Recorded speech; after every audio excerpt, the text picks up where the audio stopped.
bienvenue tout le monde. Je suis très heureux de vous constater présent en grand nombre.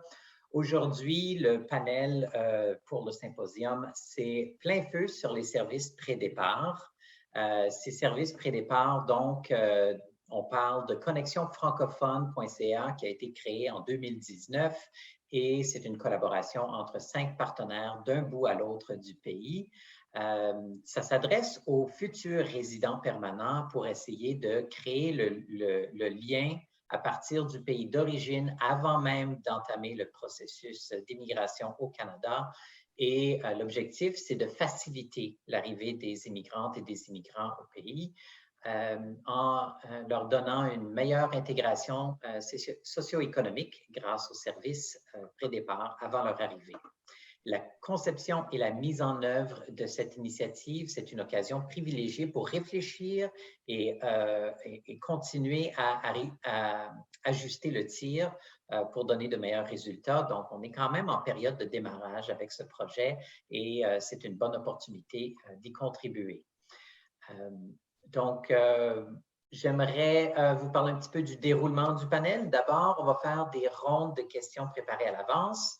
Ensuite, on va avoir des périodes de questions du public. Alors, mesdames, messieurs, si vous avez des questions qui vous brûlent aux lèvres ou aux doigts, vous pouvez les taper dans le chat ou directement dans la fonction Q&R ou Q&A si vous avez un Zoom en anglais. Et ça, on va pouvoir répertorier les questions. Vous pouvez aussi voter sur les questions avec cet outil-là. Ensuite, on va avoir une période de questions communes pour l'ensemble des panélistes. Puis, à la fin, on va faire un mot de clôture. On a un mot qui va nous venir, qui est enregistré du ministre de l'Immigration, M. Sean Fraser, qui malheureusement ne pouvait pas se joindre en personne, mais on va être très heureux de diffuser son message vidéo. Et on va avoir aussi un mot d'Alain Dupuis, le DG de la FCFA. Alors, bienvenue à tous, bienvenue. N'oubliez pas qu'à la fin du panel, on va avoir aussi un petit sondage à vous demander de remplir. C'est toujours agréable de recueillir vos rétroactions sur notre travail, vos impressions pour continuer à améliorer ce qu'on est en train de faire pour vous. Voilà. Alors, sans plus tarder, on va présenter nos panélistes. On a vraiment des gens intéressants autour de la table aujourd'hui. Nous aurons Sophie Auger, qui est conseillère et gestionnaire du programme de migration à Paris pour IRCC. C'est le centre d'expertise d'IRCC en promotion de la migration francophone au Canada hors Québec. Bienvenue, Sophie. Nous avons Linda Sharif, qui fait partie de l'équipe de connexion francophone au Collège La Cité. Bienvenue, Linda. Nous avons Emmanuel Naïmana, qui est gestionnaire de projet en immigration francophone en Nouvelle-Écosse, l'un des partenaires de Connexion francophone. Bienvenue, Emmanuel. Nous avons Pascaline Sequeira, qui est directrice des opérations au relais francophone de la Colombie-Britannique, où je suis allée il y a quelques années en tournée théâtrale d'ailleurs. Plaisir de vous avoir avec nous. C'est aussi un des partenaires de Connexion francophone. Nous avons Louisa Véronis. Oh, bienvenue Pascaline. Nous avons Louisa Véronis qui est professeure agrégée et titulaire de la chaire de recherche sur l'immigration et les communautés franco-ontariennes à l'Université d'Ottawa. Bienvenue Louisa. Et Mohamed El Hadi, employé à l'Université d'Ottawa en développement de carrière. Et c'est un relativement nouvel arrivant au Canada qui a bénéficié des services de connexion francophone pour préparer son arrivée à partir du Maroc. Alors, bienvenue, Mohamed. Alors, nous sommes à la première ronde de questions. On va commencer avec Linda. Et votre première question, Linda, c'est pour commencer, pouvez-vous nous parler, nous présenter qu'est-ce que c'est Connexion francophone et puis c'est quoi le fonctionnement et l'offre de services pré-départ? Vous avez 4 minutes. Parfait, merci beaucoup Inouk pour cette opportunité. Alors déjà, tu avais quand même pas mal introduit qu'est-ce que le service Connexion francophone. Donc c'est un service avant arrivée, pré-départ, pré-arrivée qui est pan-canadien, donc qui est destiné au niveau de tout le Canada sauf le Québec, est destiné aux immigrants francophones et francophiles. Par contre là, ils sont acceptés par le gouvernement du Canada pour leur future immigration en tant que résidents permanents. Donc, ce n'est pas depuis le début de leur processus d'immigration, mais c'est une fois qu'ils sont acceptés par le gouvernement du Canada. Donc, notre service, oui, effectivement, il a été lancé en janvier 2019 et il existe grâce à un modèle collaboratif unique et efficace entre 5 partenaires d'un bout à l'autre du Canada. Donc, moi, je fais partie de la cité et puis je vais y aller d'est vers l'ouest, donc en commençant par la fin. Donc, Emmanuel est avec nous, donc c'est la Fédération acadienne de la Nouvelle-Écosse qui est notre partenaire dans le Canada Atlantique. Et puis, on a Aide aussi, qui est Action interculturelle, qui est notre partenaire en Ontario. On a aussi Accueil francophone dans les Grandes Prairies. Et enfin, dans l'Ouest canadien, notre partenaire régional qui est le relais francophone de la Colombie-Britannique. Et Pascaline est ici avec nous pour parler de sa région tantôt et de leur service. Donc, Connexion francophone se veut ou est la porte d'entrée unique pour fournir des services divers et personnalisés en français. Et je dirais que le caractère singulier un petit peu de notre service est qu'il est fait par et pour des francophones. Donc, il est conçu pour des francophones dans le but de les accompagner adéquatement à préparer leur arrivée au Canada. Et aussi longtemps que le candidat ou les candidats sont encore à l'extérieur du Canada, ils bénéficient de nos services sans aucune limite de temps. Donc maintenant, par rapport à notre offre de service et le fonctionnement, je vais un petit peu parler de comment ça marche. Donc, comme première étape, pour bénéficier de nos services, donc le candidat doit s'inscrire via le portail www.connexionfrancophone.ca.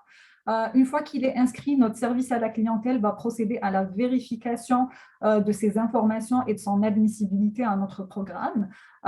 Et s'il est, bien entendu, le service à la clientèle va évaluer ses besoins sommaires, puis l'inviter à participer à une session d'information sur le Canada.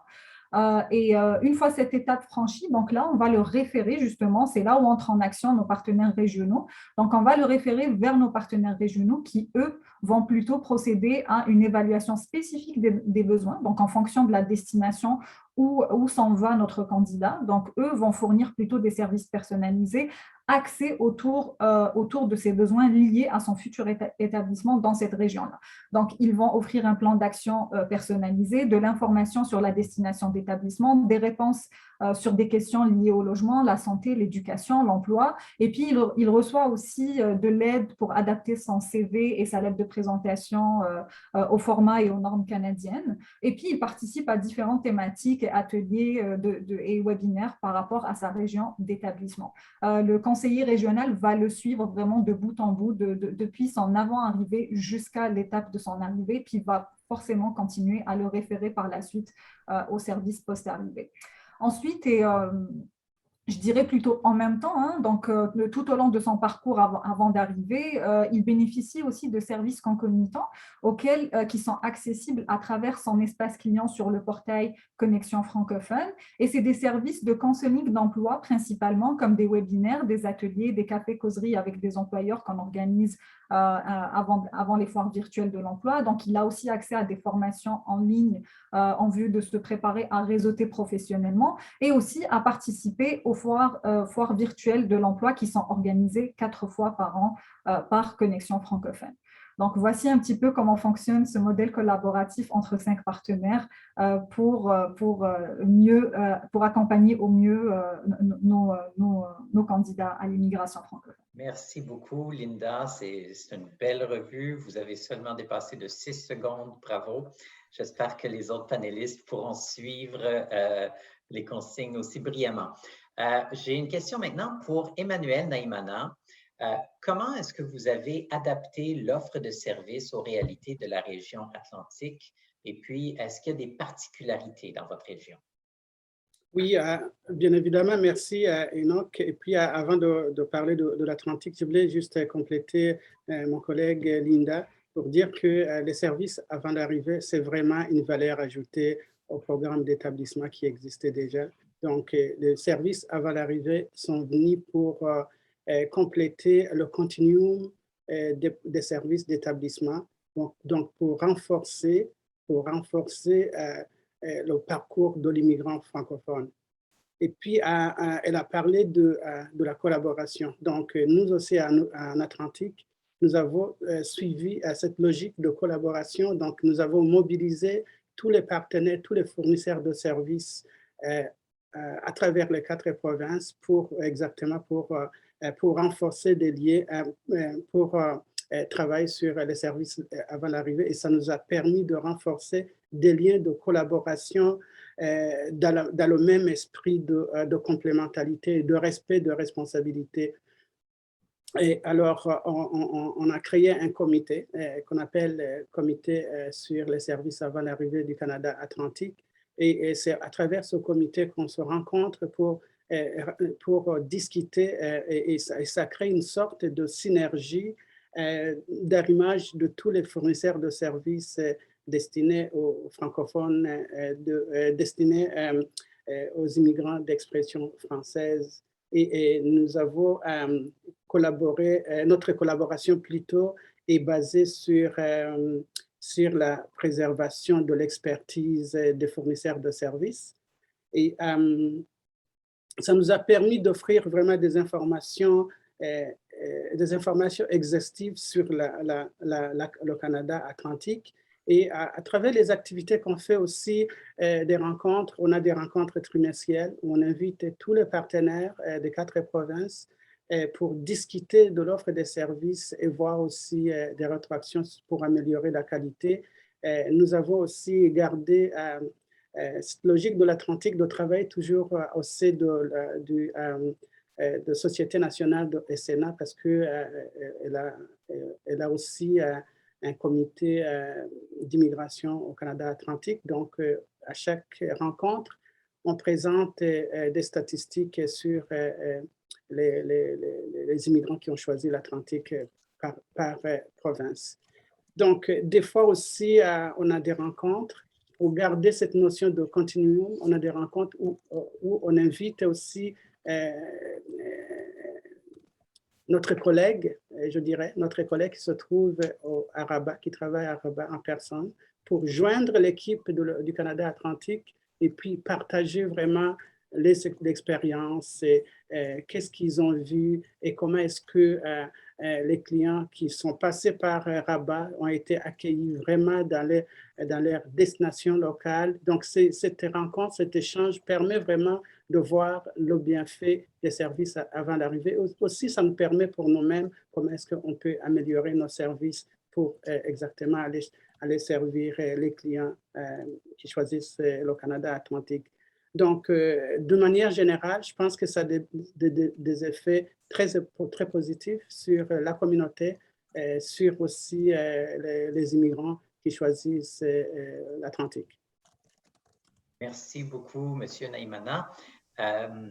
Je trouve ça bien intéressant d'entendre en fait qu'il y a une écologie complexe dans votre région et puis que bien que vous soyez responsable de la connexion au réseau Connexion francophone, il y a aussi l'autre côté d'assurer que tout le monde puisse participer. Alors, merci d'avoir amené ces éléments. On va passer maintenant à l'ouest du pays. On va inviter Pascaline. Et votre question, un peu comme pour M. Naïmana, c'est en quoi est-ce que votre offre de service est adaptée par rapport aux réalités de votre région au niveau Pacifique? Merci. 3 minutes, s'il vous plaît. Oui, bonjour Enoch et bonjour tout le monde. C'est bien de retrouver tout le monde encore une fois. J'espère que tout le monde va bien. Et effectivement, nous sommes une extension de Connexion francophone. On parle ici d'un parcours qui commence avant l'arrivée à travers un guichet où Linda et son équipe offrent des services. Puis ces personnes-là, celles qui sont intéressées à venir en Colombie-Britannique, sont référées à nous et ils reçoivent un chaleureux accueil de la part de notre communauté, puis du relais francophone. Donc, la région du Pacifique, ici, on parle de la Colombie-Britannique et du Yukon. Et évidemment, nous sommes aussi dans la même perspective de collaboration qui caractérise Connexion francophone et de la complémentarité. On travaille avec des partenaires locaux. Et je vais aussi noter que le relais francophone offre déjà aussi des services après l'arrivée. Donc, c'est là où aussi intervient la notion du continuum. Donc, nous, effectivement, nous recevons les personnes qui sont référées au niveau de connexion francophone, le guichet. Et quand on les reçoit, on leur donne une information spécifique sur la Colombie-Britannique. Alors, nous, notre particularité, la région du Pacifique, nous pensons qu'il y a des mythes et des réalités pour cette région. On connaît la Colombie-Britannique et le Yukon, ou la région du Pacifique en général, comme une région très belle, la nature est vraiment belle. Mais aussi, on parle d'une région toujours, oh non, la vie c'est extrêmement cher, donc c'est inaccessible. Et nous, ce qu'on fait, c'est justement dans nos services pour adapter à la réalité de notre région, c'est vraiment d'offrir une information terrain, une information réelle pour dire aux immigrants que oui, c'est vrai qu'il y a des régions, il y a des endroits comme Vancouver où la vie est plus ou moins chère, mais il y a aussi des opportunités, il y a des villes environnantes, il y a disons que la vallée du Fraser, le Nanaimo, l'île de Vancouver, sans oublier évidemment le Yukon, Prince George, Kelowna, ce sont des régions où il y a quand même des opportunités. Donc, notre adaptation du service, c'est vraiment de fournir une information terrain et réelle pour que les immigrants savent que oui, c'est pas aussi inaccessible qu'on le dit. Et aussi, évidemment, parce qu'on travaille sur un territoire assez large où la communauté existe, mais c'est une communauté dispersée. Alors, dans un monde très, très, très anglophone, nous travaillons avec des partenaires aussi locaux. Nous sommes en collaboration avec le Yukon, l'association franco-yukonaise est notre partenaire, et nous sommes aussi en collaboration avec les partenaires locaux. Et enfin, nous offrons aussi un accompagnement très, très poussé pour que les immigrants puissent avoir de l'appui, justement dans les défis liés à notre particularité, où on dit que la vie est chère. Par exemple, le logement, on essaie d'aider les immigrants à trouver le logement avant même qu'ils n'arrivent. Et on a eu du succès. Merci beaucoup. Merci Pascaline. J'aimerais inviter maintenant Mohamed.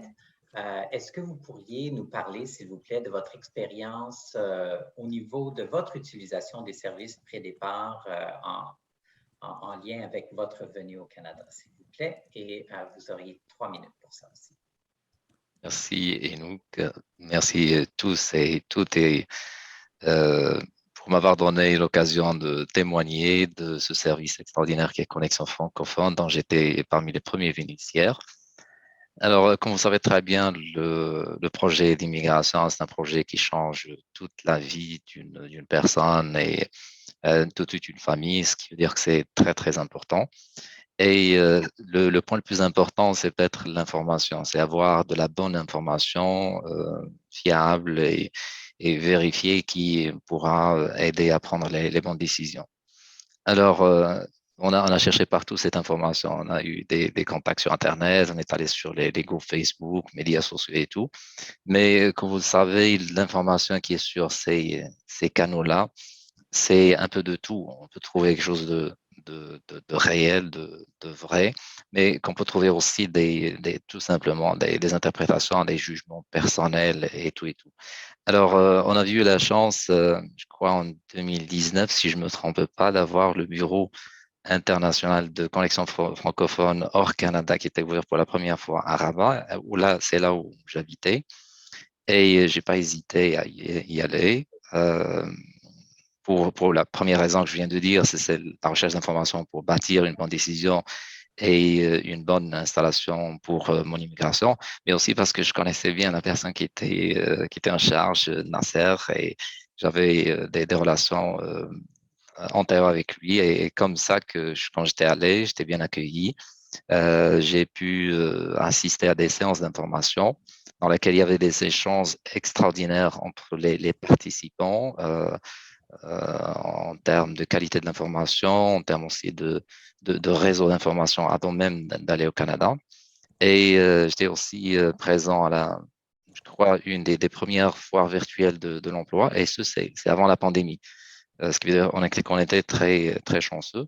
Alors, dans cette foire virtuelle de l'emploi, je me suis rapproché beaucoup plus du marché de l'emploi canadien avec toutes ses exigences, avec toutes ses difficultés et ses défis. Et c'est de là que le CV, la lettre de motivation, mais aussi le fait de se rapprocher, d'approcher les employeurs était pour moi une très bonne expérience qui a par la suite donné ce qu'elle a donné dans mon parcours quand je suis ici. Alors, je, j'insiste surtout sur un point qui est très important, que ces sessions d'information avec tous ces services m'ont permis, c'est de comprendre tout ce qui est d'ordre culturel ici au Canada, de comprendre quelles sont les habitudes, les coutumes, la mentalité, la façon de faire. Ça, c'est vraiment décisif dans notre installation. Ça, maintenant, on se rend compte de son importance. Et ça nous a permis aussi de bien choisir le lieu d'installation dans un milieu francophone où on se trouve en très grande aisance à communiquer avec les gens, à mettre nos enfants dans des écoles francophones et tout. Alors, merci. Merci beaucoup, M. El-Hadi. J'aimerais maintenant qu'on pose cette question à Sophie. Donc, avant de déposer une demande d'immigration et d'avoir accès aux services, les candidats doivent d'abord être informés des possibilités d'immigration au sein des communautés francophones et acadiennes. Comment est-ce que les activités de promotion et de recrutement ont été bonifiées dans les dernières années pour mieux rejoindre les candidats potentiels à l'immigration? Oui, c'est une bonne question et bonjour à tous et à toutes. Je suis ravie d'être ici avec vous. Alors, certainement, les services ont été bonifiés en termes de promotion de l'immigration francophone par IRCC à l'étranger. Donc, un petit rappel, c'est que la promotion de l'immigration francophone a débuté en 2004, en fait, et on fait la promotion depuis ce temps-là activement à travers les bureaux à l'étranger qui est fait par le réseau international de IRCC avec ses bureaux à travers le monde. Donc, par son positionnement dans le plus grand bassin ou un des grands bassins traditionnels d'immigrants francophones vers le Canada, le bureau de Paris où je suis joue un rôle de leader dans la promotion et maintenant de centre d'expertise qui partage l'information avec les autres bureaux qui sont de plus en plus impliqués dans ces exercices-là de promotion. Donc, l'objectif pour nous, c'est d'être vraiment une vitrine vers les services, vers l'information sur les communautés francophones à travers le pays. Alors, on veut faire connaître l'existence des communautés francophones dans le pays, les options d'immigration qui existent pour travailler, s'installer, vivre et les services d'établissement francophones aussi. Donc, on a beaucoup varié à travers les années la vitrine qu'on a justement. Donc, la promotion est faite à travers beaucoup d'outils maintenant. Alors, par exemple, les activités incluent des webinaires et des sessions d'information en personne sur les programmes d'immigration, en particulier ceux qui favorisent les candidats francophones. Donc, il y a des programmes spécifiques, Entrée express pour les francophones. On parle des candidats des provinces avec volet francophone, permis de travail facilité sous le volet mobilité francophone aussi. Notre bureau de Paris organise aussi chaque année des webinaires avec la FCFA ainsi qu'un cycle de webinaires avec les réseaux en immigration francophone et une série d'articles dans une infolettre de Destination Canada où les RIF contribuent. Donc, on a une infolettre avec plus de 170 000 abonnés, donc où on partage l'information justement sur les services et sur les communautés. On y parle de la vie en français, des services d'établissement, etc. Et des communautés francophones accueillantes aussi.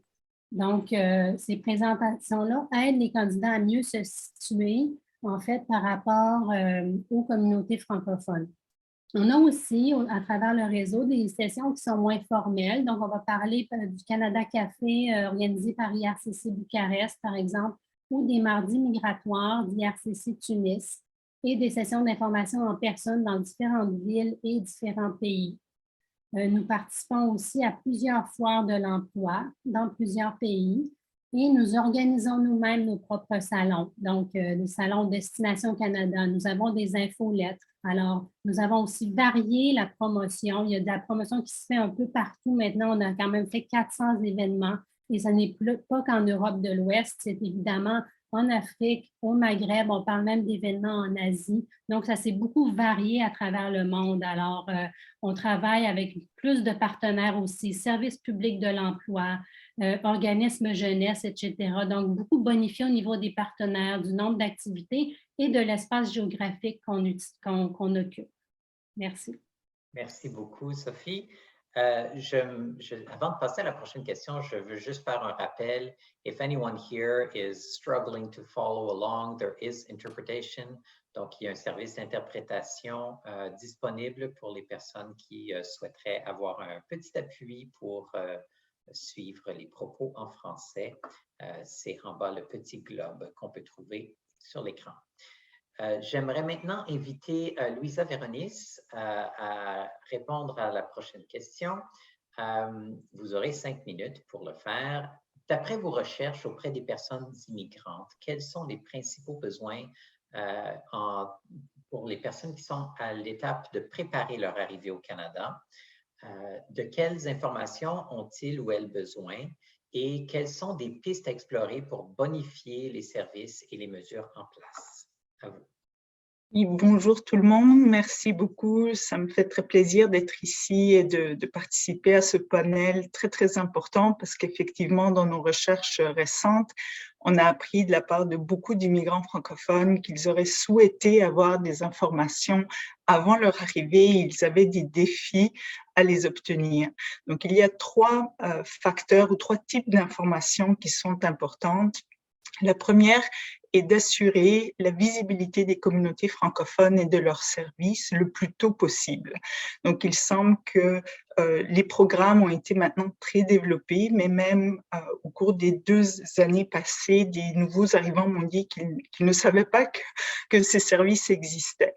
Il faut savoir, comme le disait Pascaline tout à l'heure, qu'il y a des mythes et des réalités qui, des fois, peuvent constituer des barrières. Les connaissances sont très variables à travers les populations francophones dans le monde sur le fait français minoritaire.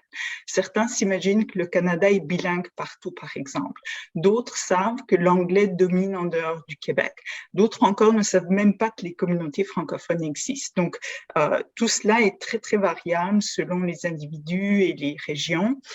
Toutefois, on sait que les communautés francophones jouent un rôle primordial dans l'intégration des nouveaux arrivants. Donc, il faudrait s'assurer que l'information au sujet de l'existence des communautés francophones et des services qui sont disponibles soit connue. Il semble, selon ce que disaient Emmanuel et Linda tout à l'heure, que maintenant ces services sont disponibles de manière régionale, mais j'ai vu même l'été dernier, lors d'une recherche, des immigrants qui étaient arrivés dans l'année, au cours de l'année passée, ne savaient pas que tous ces services existaient. Il faut donc impérativement s'assurer que ces informations parviennent.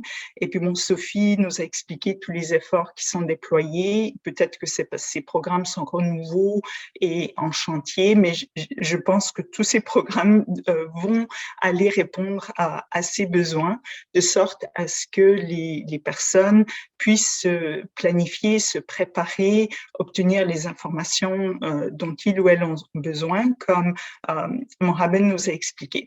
Le deuxième point est vraiment d'assurer l'accès aux services pré-départ. Et puis donc, la recherche que nous menions l'été dernier auprès de nouveaux arrivants francophones dans la région d'Ottawa sur leur expérience sur le marché du travail, plusieurs, et puis malheureusement, Mohamed n'était pas parmi nos participants, mais plusieurs nous ont dit qu'ils auraient aimé avoir toutes ces informations en lien avec la recherche d'emploi et le marché du travail avant leur arrivée. Par exemple, suivre des ateliers pour préparer leur CV. Ils ont dit, mais j'aurais pu faire tout ça avant d'arriver ici, au lieu de passer du temps, une fois que je suis ici, à apprendre comment faire mon CV dans le style canadien. Se renseigner sur le marché de l'emploi, les cultures dans le milieu du travail, l'emploi, même se préparer à mener des entrevues avec des employeurs. Et je suis très heureuse de savoir que Mohamed a pu faire tout ça avant d'arriver, parce que nos participants n'ont pas pu le faire. Enfin, je pense que le troisième point, c'est l'accès à des informations pratiques et j'aimerais proposer quelque chose comme des programmes de jumelage. Dans des recherches antérieures que nous avions menées auprès de réfugiés syriens lors de l'initiative de rétablissement de ce groupe, nous avons beaucoup appris sur les avantages de pouvoir communiquer, par exemple, avec les parrains avant l'arrivée, et du potentiel de l'utilisation des médias sociaux pour se préparer. Par exemple, parmi des familles qui étaient parrainées par le privé, elles pouvaient déjà communiquer avec les parrains avant l'arrivée. Ils pouvaient apprendre à se connaître, ce qui a beaucoup facilité la préparation de l'arrivée. Par exemple, dans certains cas, les groupes de parrains ont fait la recherche du logement avec la famille qui était encore dans le lieu d'origine. Et comme vous savez, le logement est très coûteux. L'accès à des logements abordables qui sont adéquats sont très difficiles. Ils ont pu faire tout ça à distance et ainsi la famille participait à la recherche de l'emploi, mais sans être ici, sans être arrivée. Ils ont aussi pu préparer le logement, par exemple, s'assurer que les meubles, si c'était une famille, étaient adéquats, préparer l'inscription des enfants à l'école et ainsi de suite. Donc, nous pourrions imaginer des programmes de parrainage, parce qu'il existe des programmes de parrainage une fois que les personnes sont arrivées ici, mais imaginez un programme de parrainage qui fonctionne de manière semblable. Et puis encore pour terminer, nous avons appris de jeunes réfugiés syriens qu'ils aimaient beaucoup utiliser les médias sociaux avant d'arriver pour apprendre en fait à connaître la communauté, ce qu'ils trouvaient très rassurant, ils se sentaient beaucoup plus en contrôle. Donc dans certains cas, il existe des groupes ethnoculturels sur Facebook, sur WhatsApp, et il semble, j'ai appris que certaines communautés sont mieux outillées que d'autres. Par exemple, les Brésiliens ont un réseau WhatsApp très, très développé et beaucoup communiquent à travers WhatsApp pour demander des conseils avant leur arrivée. Et le dernier point, certains professionnels hautement éduqués nous ont indiqué qu'ils utilisaient LinkedIn pour communiquer avec des employeurs potentiels, ce qui, dans certains cas, donnait des résultats positifs. Ils avaient une offre de travail avant même d'arriver. Donc, nous pourrions vraiment puiser sur ces expériences pour développer des possibilités. Merci. Super. OK, j'ai entendu des très belles choses dans les idées que tu proposes, Louisa. Je trouve ça très intéressant. Je retiens définitivement le jumelage. Puis je pense que n'importe qui a eu des contacts déjà avec les personnes immigrantes, en effet, des médias sociaux comme WhatsApp sont très utilisés dans plusieurs des communautés. Ma prochaine question, c'est pour Mohamed. Selon votre expérience, quels sont les principaux besoins des personnes immigrantes qui en sont à l'étape de préparer leur arrivée au Canada? Dans quelle mesure les services pré-départ vous ont-ils permis de répondre à ces besoins? Vous aurez 3 minutes. Alors, comme vous le savez très bien, comme j'ai dit au départ, que le projet d'immigration, c'est un projet de vie. C'est un projet qui change totalement le sort d'une famille, le sort de personnes qui avaient peut-être le confort de vie avant de venir ici au Canada, qui avaient leur façon de faire, leur train de vie, et que tout cela change d'un jour à l'autre. Alors, le besoin est sur plusieurs niveaux, si je peux dire. Il y a le besoin de l'information, une information qui est crédible, officielle et d'actualité. Parce qu'il y a, comme j'ai dit, de tout, de n'importe quoi sur les réseaux sociaux, quelque chose qui peut induire en erreur, quelque chose qui peut… Moi, je me rappelle très bien que j'ai été bloqué pendant des mois et des mois, rien que par une information qui était donnée par, en quelque sorte, un influenceur ou quelqu'un qui est sur Facebook, parce que l'information n'était pas tout simplement correcte et ça a bloqué pendant des mois et des mois. Alors, ça, c'est le premier besoin. Il y a aussi un besoin de comprendre l'aspect culturel, l'aspect social, la mentalité, la façon de faire, la façon de se comporter, les différences culturelles, c'est fort important et ça permet une intégration très fluide et très rapide et ça permet aussi à toute la famille, parce que si on parle d'une seule personne, il faut savoir qu'il y a derrière des enfants qui vont grandir, il y a derrière tout un foyer qui est là, de personnes qui ont fait le pas de venir ici au Canada pour s'installer durablement, pour contribuer au développement de ce beau pays. Alors, comprendre tout ce qui est culturel est fort, fort important. Il y a aussi une sorte d'échange entre les immigrants qui sont en cette étape disons, de pré-départ, parce qu'ils sont dans la même situation, ils se comprennent mieux, ils peuvent bien échanger et le réseau pré-départ constituera une belle occasion pour eux pour se connaître et pour se préparer. Dernière chose, c'est vraiment la préparation au marché de l'emploi. Alors, cette longueur d'avance que j'ai pu avoir, c'est grâce notamment à tout ce qui était offert comme phare virtuel d'emploi, comme service, comme information préliminaire, si on peut dire, qui ont préparé mon entrée sur le marché de l'emploi. Merci beaucoup, Mohamed.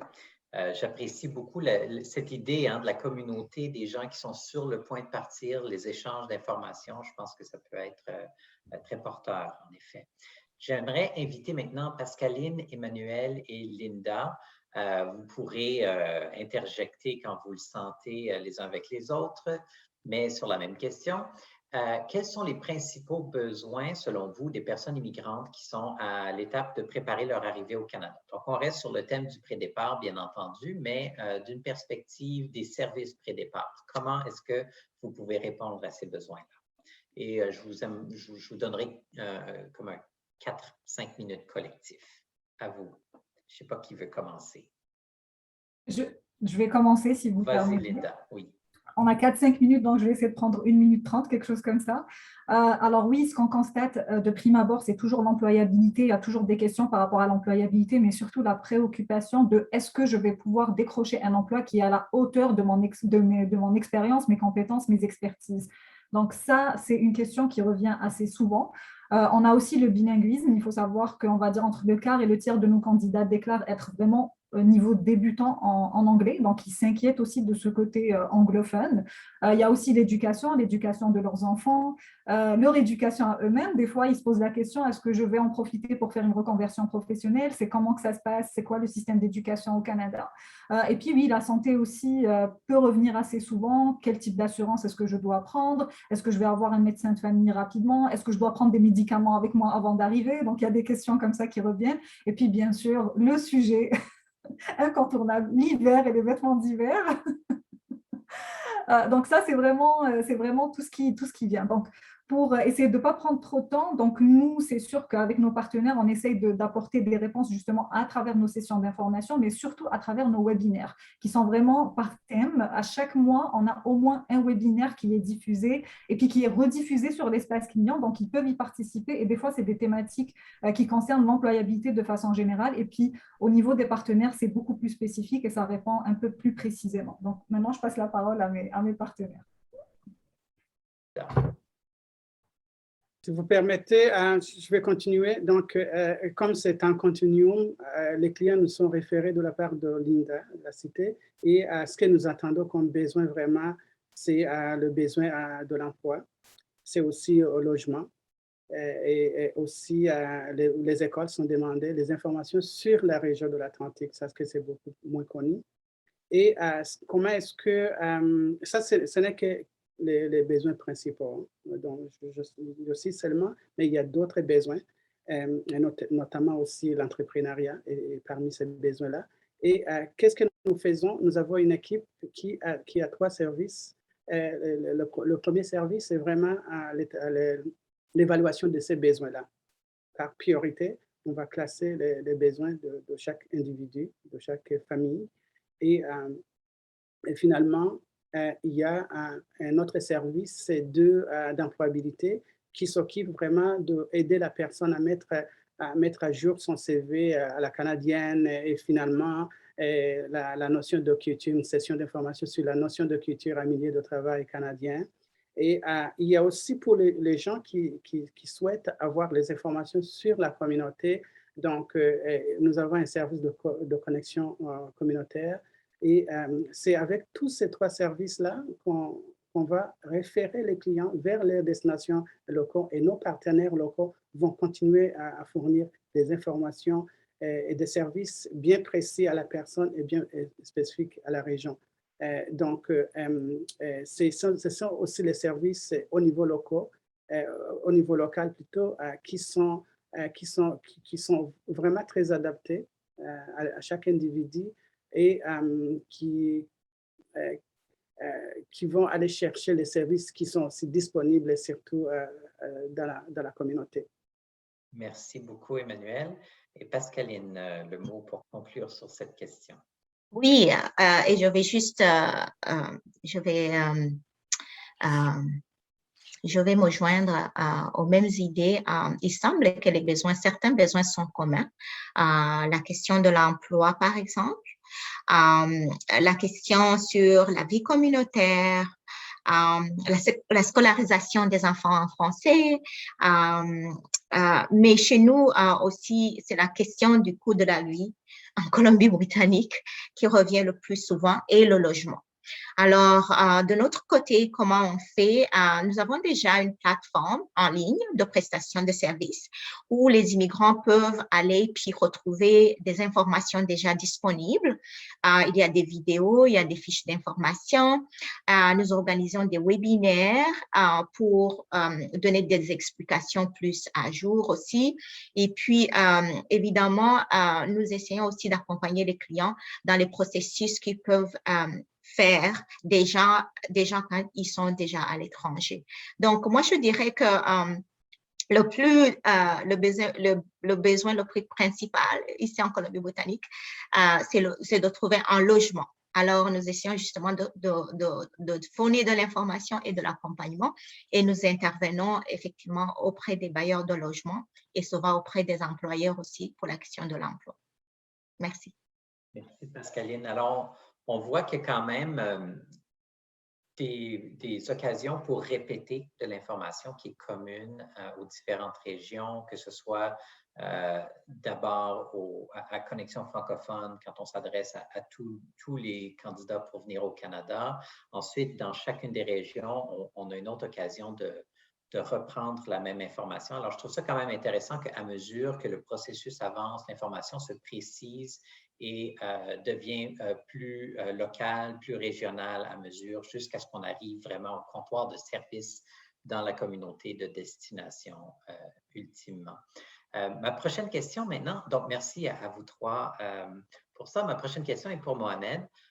Comment est-ce que vous avez entendu parler des services pré-départ et puis aussi des communautés francophones?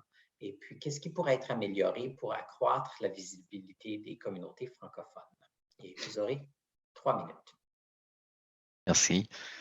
Alors, en ce qui concerne les services pré-départ, j'ai entendu comme la plupart des immigrants, grâce aux réseaux sociaux, grâce à tout ce qui est sur les groupes sur Facebook, par exemple, il y a des groupes qui sont très actifs, où il y a des échanges, il y a beaucoup d'informations et ça aide à voir un peu tout ce qui est d'actualité. Et c'est comme ça que j'ai pris connaissance de l'existence du premier bureau international de collection francophone. C'est en fait ça. Mais à propos de l'autre question qui concerne la communauté francophone ou le fait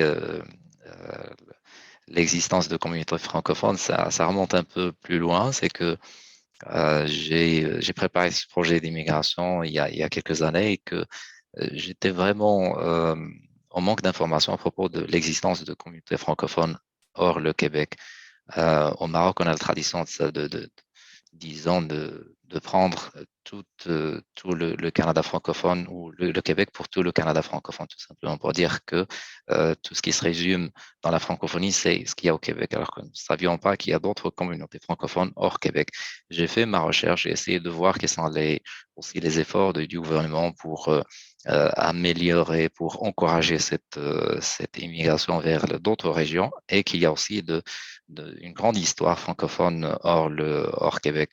C'est très important pour moi de répondre aussi à cette question concernant comment on peut améliorer la visibilité des immigrants francophones. C'est d'abord cette bonne préparation, par la suite l'accompagnement qui peut être donné, et après c'est en quelque sorte la prise d'initiative dans tout ce qui est culturel et éducatif, communautaire, et la présence médiatique aussi, c'est très important. Je crois que c'est un point qui est important pour qu'il y ait par exemple des organes, comment dirais-je, des institutions médiatiques qui peuvent mettre en valeur les réalisations, quelles qu'elles soient, culturelles, éducatives ou autres, des immigrants francophones. Super, merci beaucoup, Mohamed. J'aimerais inviter Sophie, puis je vais avoir une première question pour toi parce que j'ai sauté par-dessus à la fin de mon dernier bloc. Alors, puis ensuite, je vais inviter d'autres panélistes à se joindre, puis j'aurai une seconde question. Alors, pour toi, Sophie, selon vous, quels sont les principaux besoins en information des personnes qui pourraient souhaiter immigrer au sein des communautés francophones et acadiennes, et comment les mesures en place permettent-elles de répondre à ces besoins en information? En 3 minutes. Oui, merci. Ben, en fait, avant de répondre à cette question-là directement, je voudrais dire que c'est ça, c'est toujours un défi de trouver de l'information dans ce monde où il y en a trop parfois. On a l'impression qu'il y en a trop. Donc, je voulais mentionner qu'en fait, IRCC, au moment de la sélection et au moment de la décision finale, envoie de l'information sur les services pré-départ. Donc, il y a quand même une connexion qui est faite à ce niveau-là.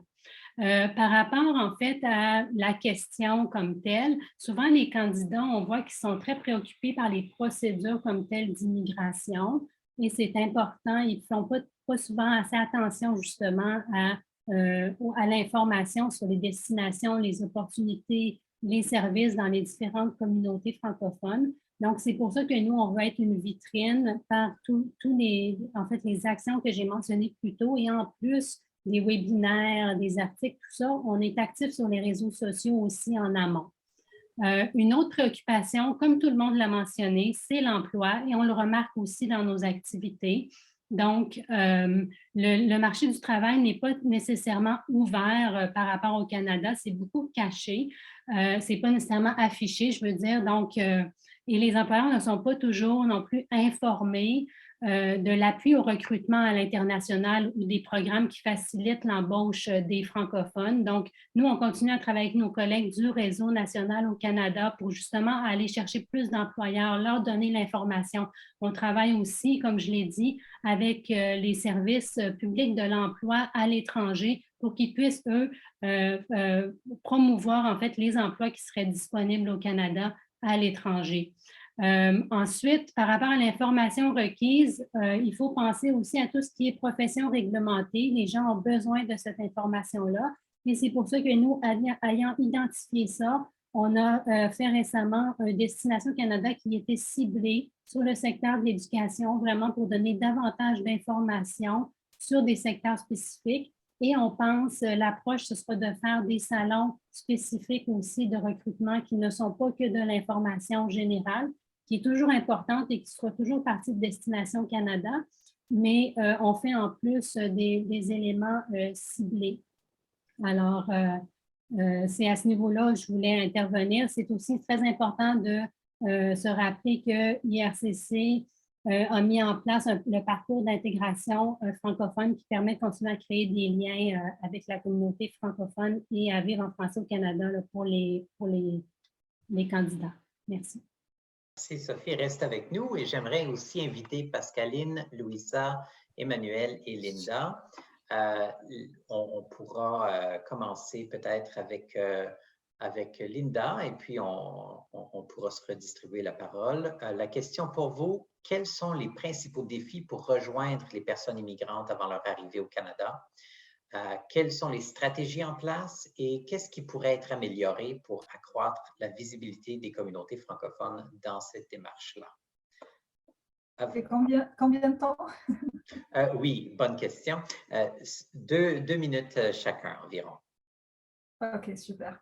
Alors, bon, les défis qu'on a aujourd'hui, que l'on constate, c'est déjà la multisouscription, moi que j'appelle ça comme ça, c'est-à-dire qu'il y a un candidat qui va aller souscrire à notre service, qui va souscrire à notre service, à un autre service, etc. Donc, à un moment donné, il va souscrire à tellement de services qu'il ne saura plus exactement avec qui il est et par qui il est servi. Donc, on l'aura tous servi. Je parle de nous, mais aussi des services anglophones. Et puis aussi, il y a des moments où eux-mêmes se plaignent, on est submergé d'invitations et d'activités, donc on ne sait plus où est-ce qu'on en est. Certains d'entre eux, on va se dire, ils vont un petit peu se perdre dans ce cheminement-là. Et puis peuvent se retrouver un petit peu saturés. Donc, qu'est-ce qu'on a fait par rapport à ça? C'est sûr que nous, entre partenaires, il y a vraiment un process qui est très fluide par rapport au référencement. Et on a aussi instauré plus ou moins, en tout cas, le même process avec les anglophones, même si on n'est pas sur la même plateforme, parce que nous, on est liés aussi technologiquement sur une plateforme unique, mais avec nos partenaires anglophones. Donc, il y a un référencement par courriel. Donc, quand ils voient que c'est un candidat qui est francophone, donc là, ils vont nous le référer pour aussi. Et puis, généralement, on va le trouver inscrit qui est déjà inscrit dans notre base de données, mais voilà, on continue, on poursuit la fourniture du service. Il y a aussi le manque de présence physique dans certains pays à fort potentiel. Donc ça nous a été reproché par certains de nos candidats qui ont vu qu'il y a un bureau au Maroc et qui se sont demandé pourquoi il n'y avait pas un bureau ailleurs. Et la stratégie qui avait été adoptée, en tout cas avant pandémie, c'était d'avoir des bureaux satellites et puis de faire un petit peu la tournée de ces pays-là à fort potentiel. La pandémie nous a un petit peu freiné dans cet élan-là et on espère que ça va reprendre une fois les règles sanitaires mieux en place. Il y a aussi le fait que justement ils effectuent leurs recherches eux-mêmes, soit en ligne ou soit auprès de leur famille, amis, etc. Et puis qu'ils se réfèrent uniquement aux expériences des autres. Et puis finalement, chaque expérience est unique et chaque individu est unique et différent à la fois. Et donc ça, des fois, ça les empêche, ils croient qu'ils ne vont pas en apprendre davantage au niveau des services avant arrivés. Et puis aussi, un autre défi, des fois, ils sont victimes de certaines arnaques. Ils sont victimes des arnaques à l'immigration, donc il y a des avocats, etc., qui vont aller prendre leur argent. Et puis finalement, ils ne vont plus faire confiance ou certains ne vont pas faire confiance. Donc, c'est quoi qu'on a mis en place? On a mis des stratégies de communication digitale au niveau des médias sociaux, mais aussi, ce qu'on aimerait, c'est sûr que nous, on fait aussi des webinaires entre nous, que ce soit nous, entre partenaires francophones, mais aussi avec les partenaires anglophones, pour promouvoir les services pré-départ et nous faire connaître et dire qu'on est mandaté par l'IRCC. Puis voilà, donc ça, c'est un petit peu les stratégies. Est-ce qu'il y avait une autre question? Quelles sont les stratégies mises en place? C'est très bien. Je pense qu'il y a beaucoup d'éléments intéressants que tu as relevés, Linda. Puis on sait aussi en complément au côté arnaque, puis je pense que c'est quelque chose qui sera promu à l'avenir. Il y a des lois maintenant par rapport aux intervenants et aux spécialistes en immigration, les consultants donc, qui sont maintenant reconnus. Donc, ça va sûrement aider. Est-ce que Pascaline… Si je peux me permettre juste un autre, je pense que ce qui pourrait aider aussi, c'est vraiment d'être systématiquement cité, par exemple, dans les webinaires d'IRCC ou, par exemple, voilà, c'est quand ils savent que c'est IRCC qui le dit tout de suite, même si nous, on le met partout, hein, on dit toujours, vous référez au site web d'IRCC, mais c'est toujours bon qu'il y ait, cette citation. Très bien. Merci. Emmanuel, Pascaline, Sophie, est-ce que quelqu'un veut prendre la balle au bon pour nous parler des principaux défis pour rejoindre les personnes immigrantes avant leur arrivée au Canada, parler des stratégies ou de parler de ce qui peut être amélioré pour que la visibilité des communautés francophones soit rehaussée? Bon, donc, je pense qu'à tous ces besoins-là que Linda vient de mentionner, on les connaît aussi, ces défis-là, on les connaît là aussi, mais on voit aussi les défis beaucoup plus techniques, comme travailler avec des réseaux horaires très différents. Donc, ça, c'est un grand défi. Et aussi la qualité d'Internet, des fois, qui fait défaut pour certains pays. Et qu'est-ce que nous faisons pour venir en aide à ces défis-là? C'est s'adapter, être flexible vraiment pour s'adapter au réseau des clients, aux fusions horaires des clients, mais aussi peut-être utiliser des fois d'autres plateformes comme WhatsApp qui pourra peut-être améliorer. Et puis, il y a un autre défi, c'est, on a mentionné maintenant tout à l'heure, de manque de connaissances sur la communauté. Ça, c'est vraiment un grand défi. ils ont besoin de connaître la communauté. Qu'est-ce que nous faisons? C'est à travers les services de connexion communautaire.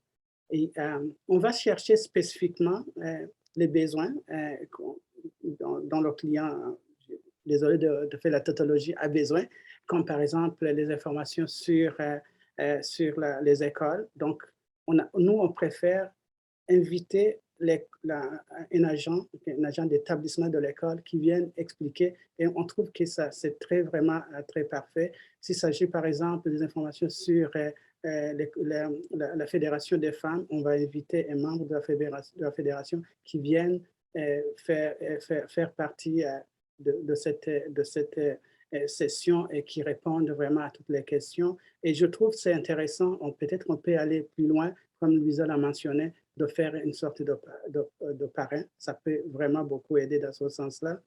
Et puis, qu'est-ce qu'on peut faire pour améliorer la promotion dans les communautés francophones? Moi, je pense que j'inviterai beaucoup plus les services de l'immigration francophone à l'extérieur du pays, peut-être de faire beaucoup plus la promotion dans les pays francophones, où on voit vraiment de moins en moins la présence des bureaux de visa du Canada. Et ça fait un défaut. Les immigrants que nous accueillons nous parlent vraiment de ce défi. Oui, je trouve que ça pourra aider, ça pourra faire la promotion de notre communauté. Merci. Merci beaucoup. J'apprécie beaucoup ton intervention au niveau d'utiliser l'expertise. Ça renforce le réseau quand on va vraiment vers l'utilisateur en bout de ligne. On a l'information juste et c'est des gens qui parlent en connaissance de cause des services qu'ils peuvent offrir. Donc, je pense que ça, c'est un peu la pulsion de cette connexion francophone, c'est d'avoir les expertises le plus localement possible qui interviennent. Donc, j'apprécie ce commentaire-là. Pascaline, Sophie, Louisa, qui veut prendre le relais? Louisa. Oui, j'avais quelques commentaires pour enchérir à ce qui a été dit, un peu plus largement qu'il faut aussi tenir compte en fait de différences culturelles à ce qui a trait à l'accès à l'information ou à l'accès au type de communication selon les communautés, où par exemple il y a des traditions orales très très fortes et puis on va rechercher l'information auprès des tantines, des oncles et des grands-parents plutôt que sur Internet. Et dans une recherche antérieure, on avait vu beaucoup d'immigrants notamment qui nous disaient mais comment est-ce que je cherche quelque chose si je ne sais pas que ça existe? Et j'ai été frappée, Mohamed nous a dit qu'en fait, il a trouvé ces informations en faisant, lui, la recherche sur les réseaux sociaux. Je pensais qu'une fois que quelqu'un reçoit une offre d'IRCC, qu'automatiquement, on leur donne l'information. Donc, peut-être ça varie. La pandémie a définitivement, en fait, perturbé le fonctionnement des bureaux, mais ne pas avoir un bureau physique qui est là pour certaines personnes, c'est un défi de faire de la recherche sur Internet parce qu'on ne sait pas, on n'a jamais fait ça dans notre culture ou dans certains pays d'origine, l'information n'est pas sur Internet. Donc là, c'est une très, très grosse barrière. Ou ensuite, comme le disait Linda, trop d'informations en même temps ou pas au moment adéquat. Alors, on reçoit plein d'informations, mais on oublie et tout. Donc, je me demandais s'il serait possible même d'envoyer une brochure physique. Et je sais que le parcours d'intégration de l'immigrant francophone est basé vraiment sur les étapes à suivre. En gros, au moment où on a besoin de commencer à réfléchir, à inscrire les enfants, etc. Donc, en fait, envoyer une brochure physique par courriel ou physique par courrier traditionnel où les gens peuvent aller regarder, OK, j'ai fait ça, et puis plutôt que avoir quelque chose qui est très abstrait sur Internet, des webinaires. Donc, je pense qu'il y a certaines approches de communication culturelle dont il faut aussi tenir compte. Merci, Louisa. Pascaline, veux-tu poursuivre avec les défis pour rejoindre des immigrants avant leur arrivée au Canada? Oui, merci beaucoup. Et puis, je vais vraiment plus ou moins conclure parce que je pense qu'il y a beaucoup de choses qui ont été dites à ce niveau. Les défis à rejoindre les personnes francophones encore à l'étranger, c'est que nous n'avons pas accès à une promotion directe pour ces personnes. La promotion est faite, ou bien, je ne sais pas si c'est une promotion, mais nous savons que IRCC, effectivement, je pense que Sophie a mentionné cela, a fourni de l'information pour que les candidats puissent contacter les services avant l'arrivée. Et comme Louisa l'a dit, c'est un moment très crucial où il y a plein de choses, plein d'informations. Et alors, nous, n'ayant pas cette possibilité de rappeler le candidat que il faut nous contacter ou même souvent, il y a plein de services, puis le candidat peut ne pas savoir à qui s'adresser souvent, mais heureusement, avec Connexion francophone, c'est une façon de coordonner les choses. Donc, je dirais que ne pas avoir accès en contact direct au candidat, ça c'est un défi. Et aussi, je vais aussi ramener la question de l'Internet. Tous les clients n'ont pas la même capacité technologique, que ce soit l'accès ou même les compétences. Donc ça peut aussi causer qu'on a du mal à rejoindre les personnes francophones. Alors, les stratégies, je sais qu'il y a beaucoup d'événements de promotion qui sont faits à Destination Canada, dans les divers pays francophones, les divers pays sources. Nous participons à des webinaires de promotion qui sont organisés au niveau du Canada avec Connexion francophone. Qu'est-ce qu'on peut faire pour améliorer? Moi, je pense que renforcer justement les services au niveau des missions à l'étranger pour vraiment essayer de faire des rappels, par exemple, aux clients, est-ce que vous avez contacté les services avant l'arrivée, afin qu'ils réalisent vraiment que ces services sont là pour les aider. Ça pourrait aider, donc renforcer ce service-là. Je ne sais pas comment, parce que je ne sais pas comment ça fonctionne là-bas, mais Sophie peut-être connaît la configuration, mais ce serait vraiment de faire des rappels un peu plus fréquents. La deuxième chose que je dirais, c'est d'impliquer les communautés. Comme on a dit, les communautés ont des spécificités différentes par rapport à leur services ou à leurs opportunités, c'est de nous impliquer dans la promotion. Et enfin, je parlerai aussi de l'implication des provinces. Je pense que c'est un point qu'on n'a pas encore mentionné, mais les provinces ont un rôle à jouer pour s'assurer que les promotions, il y a des provinces qui sont plus impliquées, il y a des provinces qui ne sont pas impliquées. Donc, je pense qu'impliquer les provinces pour leur montrer que c'est bénéfique, l'immigration francophone, je pense que cela aussi va aider à améliorer notre visibilité et nos services. Merci, c'est une belle contribution d'amener une vision provinciale de la chose. On sait aussi qu'au sein d'IRCC, il y a une réflexion qui se fait au niveau de potentiellement un engagement au niveau des municipalités. Donc, ça viendrait encore complexifier l'écologie de l'immigration, mais en même temps, c'est une opportunité à saisir pour avoir un ciblage encore plus local. Et puis, on est dans une démarche d'harmonisation.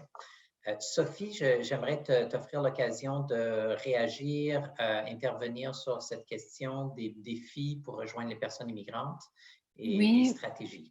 Oui, effectivement, beaucoup de défis. C'est sûr que nous, le passage au virtuel, ça nous a permis de rejoindre plus de gens que de faire en présentiel, par exemple pour Destination Canada, et d'avoir quelque chose de virtuel où on a des partenaires. Donc, impliquer les partenaires, impliquer les provinces, comme ça a été mentionné. Connexion francophone participe aussi. Tous les partenaires clés participent dans ces événements-là. Donc, je crois qu'il y a certainement un avantage au virtuel pour rejoindre plus de gens. Par contre, comme l'ont mentionné mes collègues, c'est toujours un défi de perdre la connexion avec les gens. Donc, nous, on regarde à faire des événements davantage hybrides dans le futur et aussi de se déplacer hors de Paris. Donc, regarder à faire des événements à Rabat aussi. Donc, on tente d'étendre un peu tout ça. Certainement, ce sont des points importants. On continue à améliorer justement comment est-ce qu'on pousse l'information aux clients. Je note ici que peut-être que ce n'est pas assez de le faire au niveau de la sélection, au niveau de la décision finale. Donc, c'est certainement quelque chose que nous, on peut regarder encore, comment améliorer justement le passage de cette information-là vers les clients. Et on a aussi évidemment notre page Destination Canada sur le site canada.ca. Alors, il y a énormément d'informations qu'on trouve sur ce site-là, mais on continue toujours à l'améliorer. Merci, Sophie. J'aimerais inviter Linda, Emmanuel et Pascaline. La question pour vous, 2-3 minutes chacun pour répondre, c'est en quoi la pandémie et le passage au mode virtuel a-t-il été un atout ou un défi dans le développement des services pré-départ? Et quels sont les principaux avantages et ou inconvénients associés à l'offre de services à distance? Qui veut se lancer? Qui veut se lancer? Je vois des sourires partout. C'est correct, je peux le faire si mes partenaires, à moins qu'un des partenaires veut intervenir en premier. Vas-y, Linda, tu es partie. OK, j'y vais. Tu as dit combien de minutes par personne? 2. Très bien. Donc oui, pour nous, en tout cas, au niveau de Connexion francophone de la Cité, j'ai envie de dire que hormis le bureau du Maroc qui avait l'habitude de travailler en présentiel, c'est-à-dire pour nous, ce n'était pas forcément un apprentissage. Tous les services que nous fournissons, nous le faisons en ligne, ce qui nous a toujours permis d'avoir beaucoup de flexibilité par rapport à la disponibilité de notre clientèle, parce qu'il y a un décalage horaire dans la plupart du temps. Et puis là, ça permettait vraiment de les rejoindre là où ils voulaient être, c'est-à-dire que ce soit le confort de chez eux ou même des fois des gens qui finissent un peu tard le travail, donc ils pouvaient suivre nos webinaires et nos formations un petit peu plus tard. Donc, et maintenant, par rapport au bureau du Maroc, c'est sûr que la clientèle du Maroc, elle a été un petit peu plus affectée, où on a dû faire un passage sur le virtuel en attendant que que la situation rentre dans l'ordre.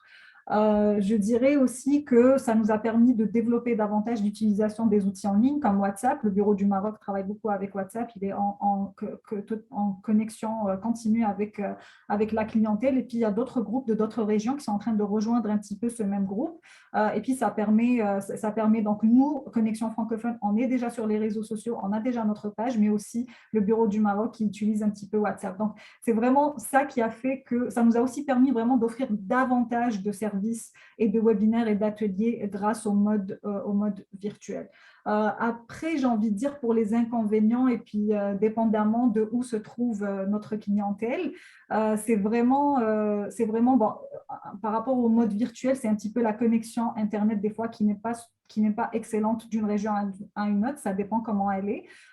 Mais sinon, le côté un petit peu, ce qui manque par rapport au présentiel, c'est vraiment ce contact physique qui crée un lien, qui crée vraiment un lien avec la clientèle et une connexion basée justement, une connexion peut-être qui est beaucoup plus chaleureuse et puis qui facilite davantage justement, là on se rappelle de nous, on se rappelle de la personne, on ne va pas se dire « Ah, je ne sais plus c'est qui m'a servi ou c'est quel service », donc on sait exactement c'est qui est la personne, c'est quel service et donc là ça facilite un petit peu les relations. Merci, Linda. Est-ce que, Emmanuel, tu es prêt à embarquer sur cette question? Oui, merci, Linda.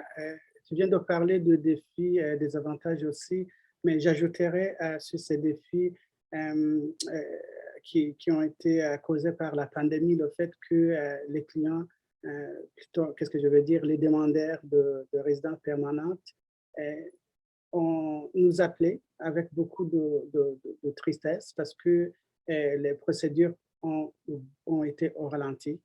Et certains, par exemple, avaient déjà vendu ou abandonné le travail, et les enfants avaient arrivé. Donc, ça créait une sorte de pression sur le personnel sur place. Ça, il faut le mentionner. Et également, je dirais qu'il y a aussi un impact négatif sur la vitalité des communautés parce que ça ralentit les arrivées. Donc, je peux vous mentionner, on a eu jusqu'à maintenant moins de la moitié de ce qu'on a eu avant les événements. Donc, ça a été un impact sur la vitalité des communautés. Je peux préciser ainsi. Merci. Est-ce que tu voulais rajouter, Emmanuel? Pardon. Ça va. D'autres ont été vraiment dit à part Linda. Merci. Pascaline, à vous de commenter sur la pandémie, le mode virtuel, avantages, défis, qu'est-ce qu'on en fait comme bilan?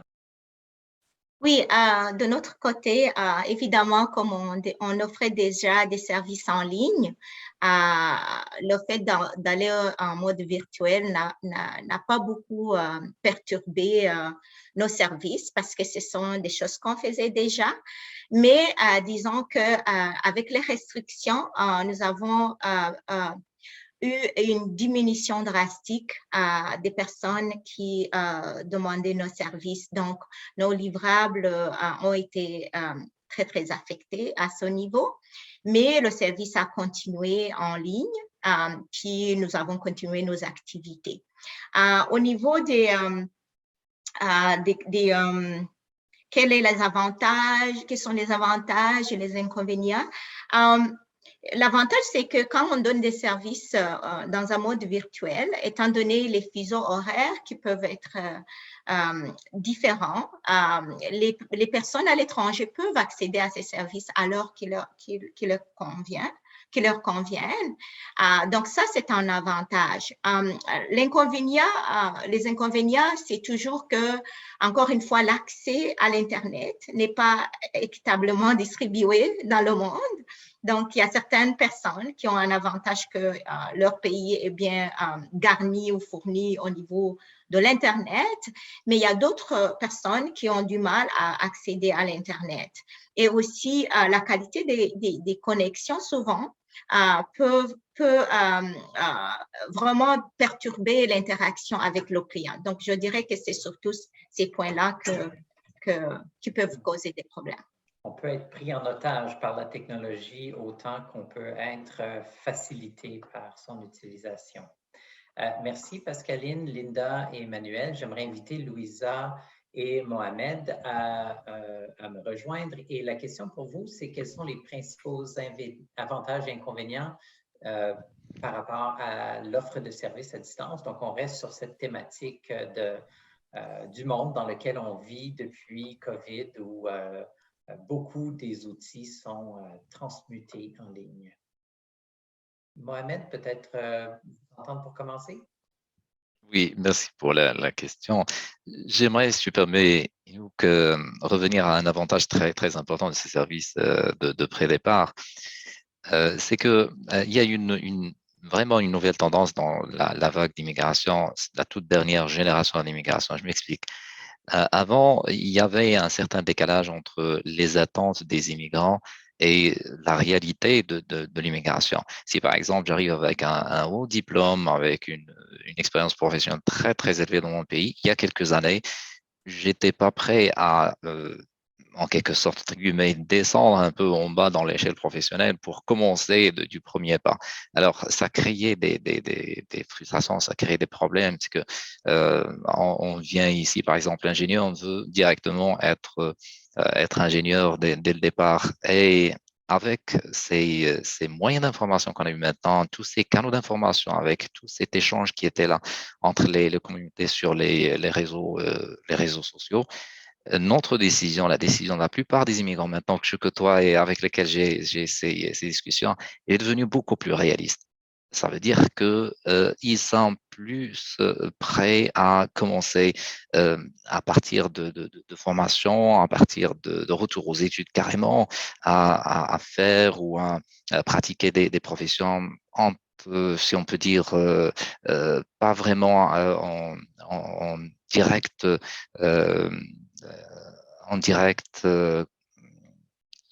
équivalence avec leur diplôme ou avec leur niveau de qualification, ça ne fait aucun problème. Ils sont prêts à ça parce que par la suite, ils savent très bien qu'ils vont tout rattraper rapidement et aller dans cette progression professionnelle. Ça, je le considère comme un vrai changement réaliste et qui permettra cette bonne intégration.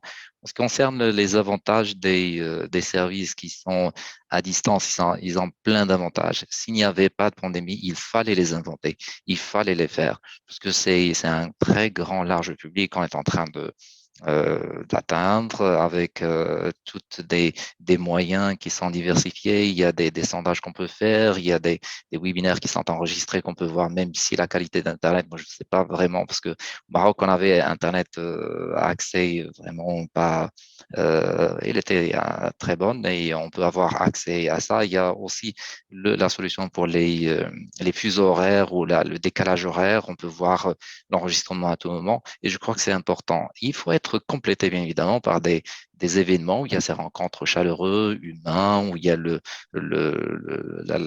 les interactions entre les immigrants eux-mêmes pour former des communautés. Mais on n'a pas le choix parce que toute la génération maintenant, elle est orientée vers tout ce qui est virtuel et tout ce qui est sur Internet. Merci, Mohamed. À Louisa. Oui, donc merci pour cette question très importante. Comme il a été souligné par mes collègues précédemment, la pandémie a vraiment apporté une innovation qui offre plein d'opportunités, flexibilité, pour toutes les raisons qui ont été dites. Un avantage auquel je pourrais rajouter, c'est l'opportunité en fait de commencer à se construire un réseau social et professionnel avant même d'arriver au Canada. Ce qui est essentiel, notamment pour l'emploi, c'est avoir un réseau, connaître des gens, connaître quelqu'un qui va te présenter et tout. Donc là, je pense qu'il y a un avantage important. Mais bon, on a noté les barrières de littératie digitale et les questions d'accès à la technologie et en fait les risques de créer des inéquités selon les groupes, selon les langues aussi, ou les groupes sociaux par âge, genre et autres facteurs. Et puis bon, comme il a été souligné, je pense que la communication interculturelle par un moyen virtuel peut être appauvrie, ce qui peut donner lieu à des malentendus ou à une mauvaise compréhension de l'information, parce que c'est plus difficile de détecter, bien que souvent on exagère la façon dont on parle pour s'assurer que les autres voient bien les signaux de communication verbale et corporelle, mais ça peut causer des malentendus ou une mauvaise compréhension qui peuvent ensuite donner lieu à des mauvaises décisions, à des erreurs importantes. Il y a aussi peut-être des défis par rapport à l'établissement d'un bon rapport, d'une construction de confiance, notamment entre la personne qui va nouvellement arriver et les fournisseurs de services, et aussi, tel qu'il a été mentionné plus tôt, des risques par rapport à la fraude, les arnaques, les enjeux de cybersécurité. Puis là, encore une fois, tout le monde n'est pas aussi familier, aussi bien éduqué par rapport aux indices qui permettent certains de détecter si c'est un cas de fraude.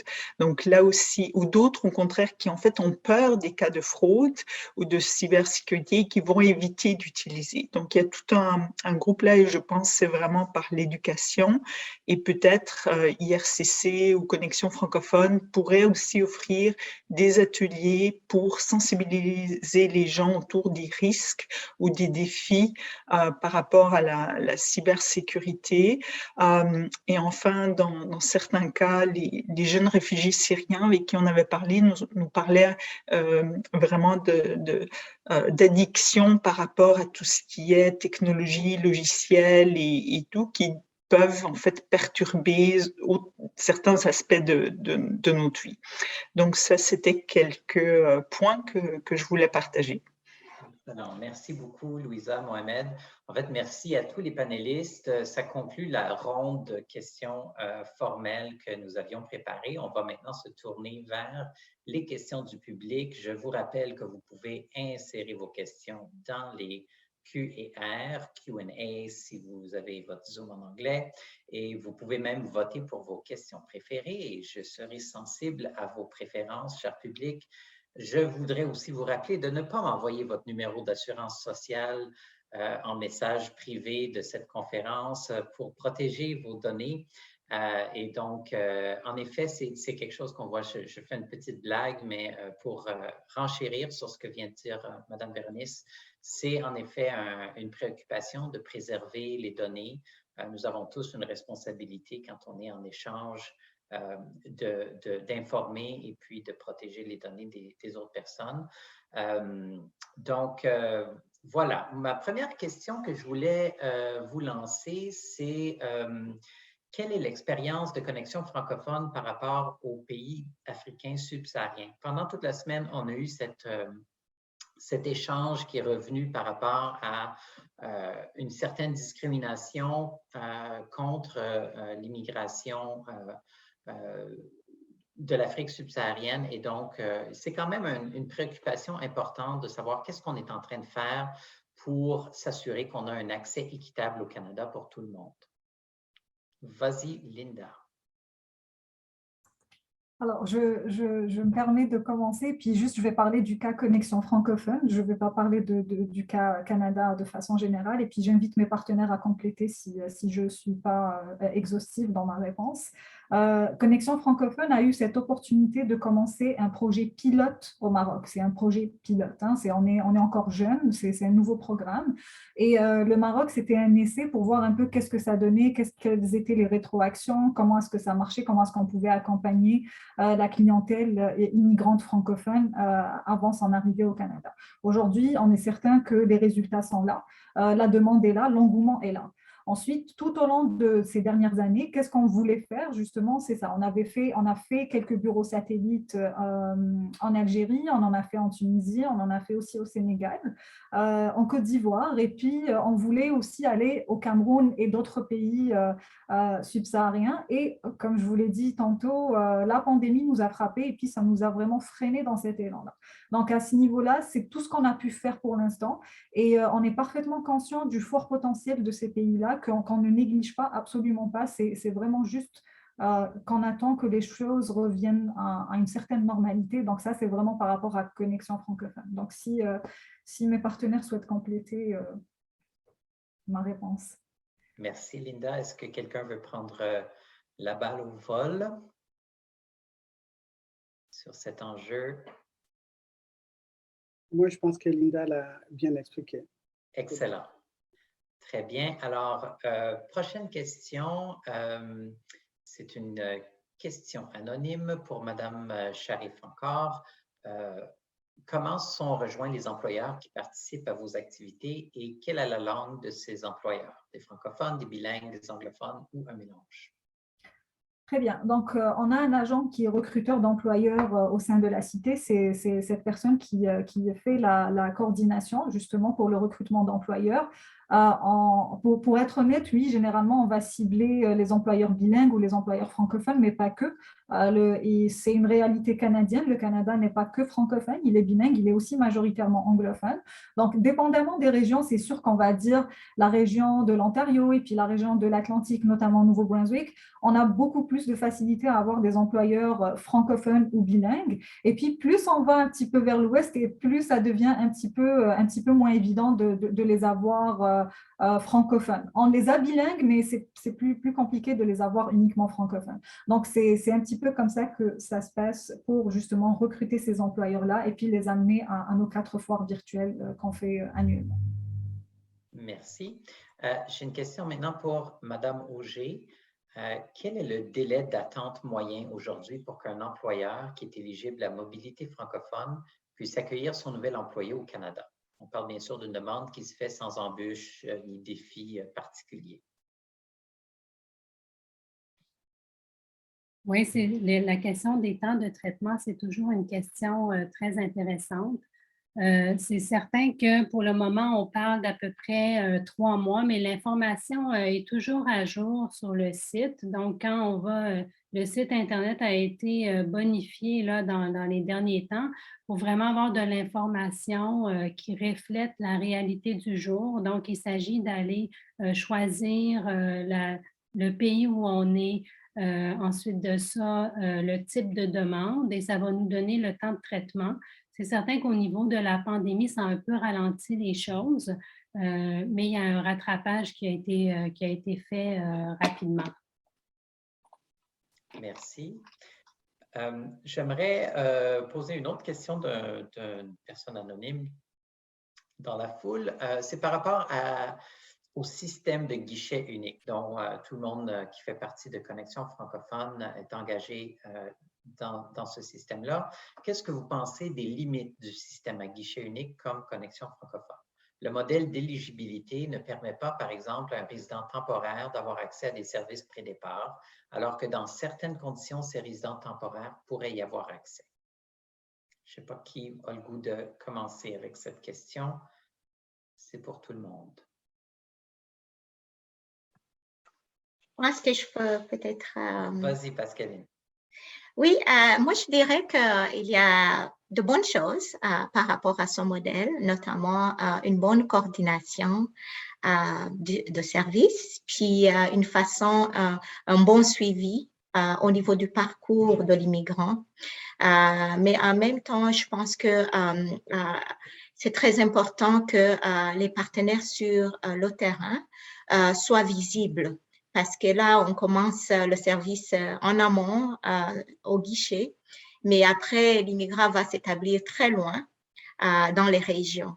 Donc, je pense qu'une bonne visibilité au niveau terrain est très, très importante, et aussi une bonne collaboration pour que justement le parcours soit fluide et qu'il n'y a pas des coupures au niveau des services tout le long du cheminement du client. Donc, un bon référencement, une bonne collaboration et bien sûr, une visibilité de là où l'immigrant va s'établir, parce que finalement, c'est l'information de terrain qui sera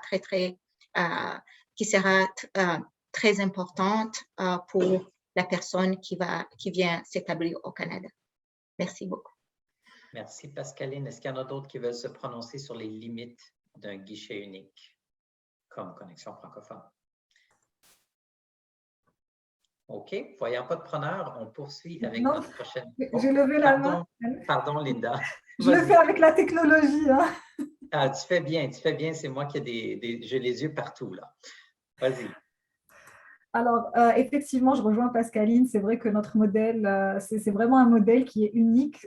C'est un petit peu la première fois qu'on fait ça. Et puis, notre collaboration, non seulement elle est humaine, et puis elle est entre organismes, mais aussi elle est technologique. Tout se passe aussi via une plateforme.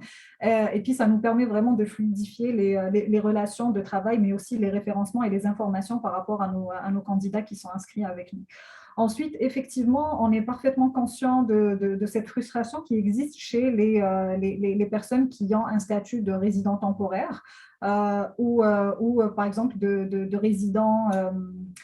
Ça peut aussi être quelqu'un qui est au Canada ou dans n'importe quelle province qui est en train de transformer son statut de résident temporaire vers résident permanent et qui souhaite malgré tout bénéficier de nos services. Certains veulent changer de province, s'en aller d'une province vers une autre province, et puis ils se sentent un petit peu frustrés de ne pas pouvoir être accompagnés et d'avoir justement des services à ce niveau-là. J'ai juste envie de dire aujourd'hui qu'effectivement, en tous les cas pour l'instant, notre mandat, c'est vraiment de servir les futurs résidents permanents dans la langue de prédilection et le français et qui sont pour l'instant à l'extérieur du Canada. Donc, c'est notre mandat, c'est ce qui a été convenu avec notre bailleur de fonds.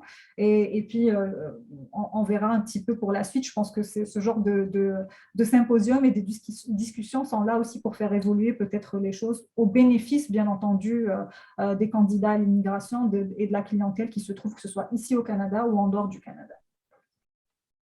Merci, Linda.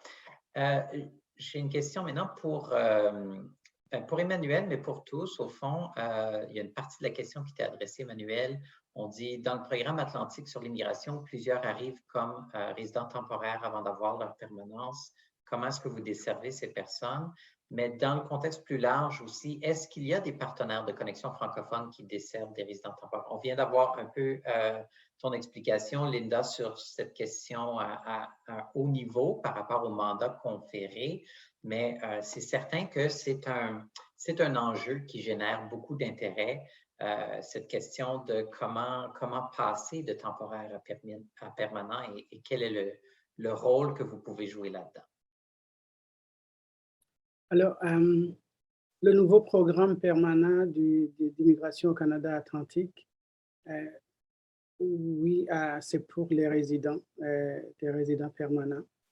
Mais une fois arrivés au Canada, ils reçoivent les services de IRCC, mais également nous avons pour les résidents, pour les travailleurs temporaires, nous avons les services de la province, par exemple, de la Nouvelle-Écosse, et je pense que c'est le cas pour d'autres provinces, qui offrent vraiment une panoplie de services, et il y a y compris les étudiants internationaux, mais également les travailleurs temporaires. Merci. Est-ce qu'il y en a d'autres qui veulent se prononcer sur cette question? OK.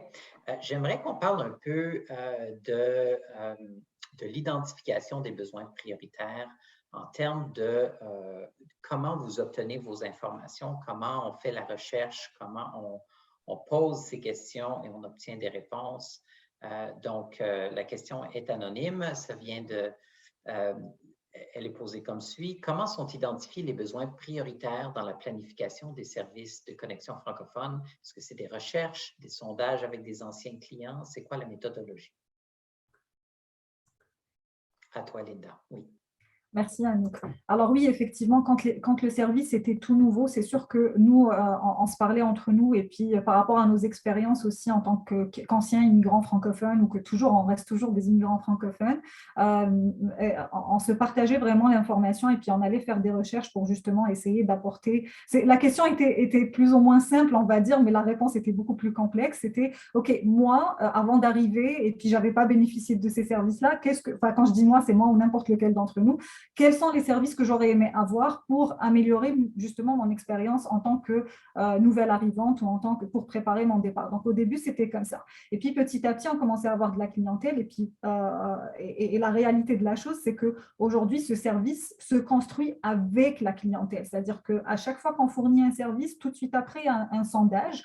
Il n'a pas besoin d'être très lent, c'est vraiment un court sondage pour ne pas leur prendre, c'est quelque chose qui ne dépasse pas les 5 minutes et qui permet justement de les laisser suggérer des choses et que par la suite, nous, on va donner vie à ces activités-là, à ces thématiques-là, à ces ressources-là. Et c'est comme ça qu'on essaye d'offrir un service adapté aux besoins et aux attentes de la clientèle. Et on les arrête jamais parce qu'on sait que les besoins évoluent, les temps changent, la technologie est là et qui fait que les avancées sont beaucoup plus rapides. Les besoins d'un immigrant d'hier ne sont pas les mêmes qu'aujourd'hui. Les besoins en information, donc hier, il y a des choses qu'on ne trouvait pas, aujourd'hui, on les trouve peut-être plus facilement, etc., etc. Donc, on essaie vraiment de s'adapter, d'être à l'écoute. On est aussi sur les réseaux sociaux. On va se dire la vérité. On est aussi sur les réseaux sociaux pour voir, écouter un petit peu, lire leurs préoccupations, voir les échanges qu'il y a entre eux. Et puis, vraiment, c'est tout ça qui fait qu'on arrive à construire, à améliorer notre offre au fur et à mesure. Et puis, il y a aussi beaucoup de rencontres entre nous, les partenaires, que ce soit au niveau des gestionnaires ou alors au niveau des coordonnateurs, pour justement parler un petit peu du bien-être de notre clientèle, mais aussi de leurs attentes et de comment est-ce qu'on peut… c'est toujours notre client est toujours au centre de nos réflexions.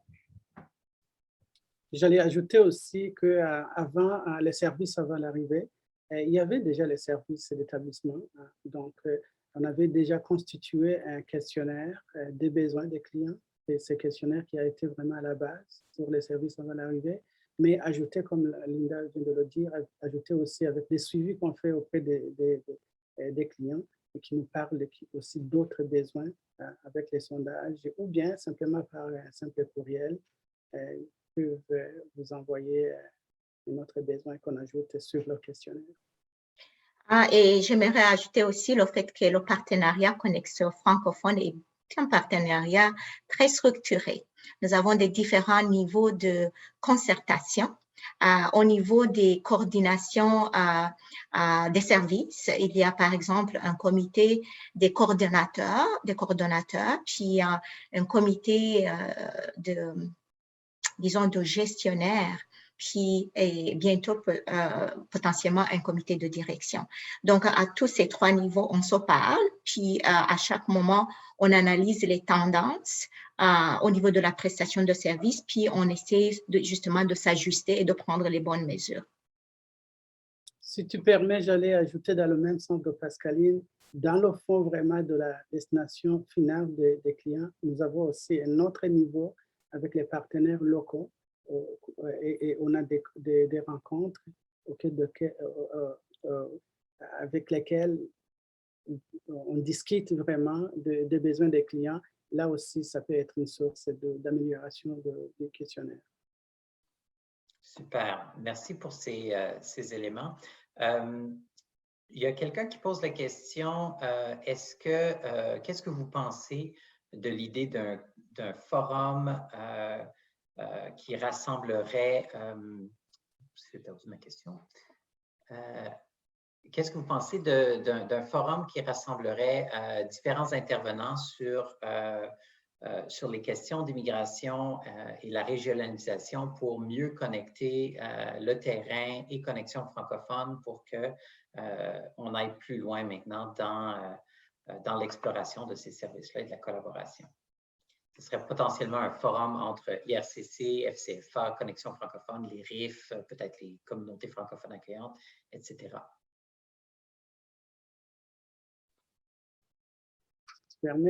Preneur, oui. Vas-y, Emmanuel. Je pense que c'est une idée, Pascaline, tu vas me compléter, c'est une idée qui est en train de jaillir. On est en train de planifier quelque chose qui va dans le même sens. Et puis, on inclura bien évidemment IRCC et d'autres partenaires pour venir chérir et puis à partager les avantages et les inconvénients de ce service-là. Oui, effectivement. Je m'excuse. Pascaline et puis ensuite Sophie. Oui, effectivement, on réalise que c'est un nouveau contexte des services avant l'arrivée. Il faut dire que les services avant l'arrivée existent depuis longtemps, mais le contexte de connexion francophone est quand même assez récent. Et on réalise que il y a beaucoup de personnes peut-être qui ne connaissent pas ce service, autant au niveau des clients qu'au niveau des partenaires. Donc, ce serait une bonne idée, justement, et puis on est en train de travailler effectivement, et on espère justement tirer des forces de toutes les régions, puis de toutes les expertises pour pouvoir justement réfléchir ensemble sur comment continuer ce service, le pérenniser, puis justement l'adapter le plus possible pour répondre aux besoins des clients et aux besoins des communautés francophones hors Québec. Merci. Merci Pascaline. Sophie, et puis ce sera, je crois, le mot de la fin, si tu veux renchérir sur cette question. Simplement ajouter rapidement qu'en fait, tous ces partenaires-là travaillent ensemble à Destination Canada, donc ils font tous partie de l'événement. Alors, je crois que c'est une bonne idée de le faire peut-être pour les services après d'établissement. Je sais que nos collègues d'établissement, justement, sont en contact avec les collègues sur le terrain, les acteurs clés sur le terrain, et qu'il y a une nouvelle table de concertation. Donc, je pense qu'on peut explorer dans cette sphère-là, oui, pour continuer la collaboration. Merci. Merci beaucoup. Il est 2h40. C'est l'heure où je vous remercie, chers panélistes, de votre générosité, d'avoir embarqué à prendre ces questions à pied levé comme ça aussi.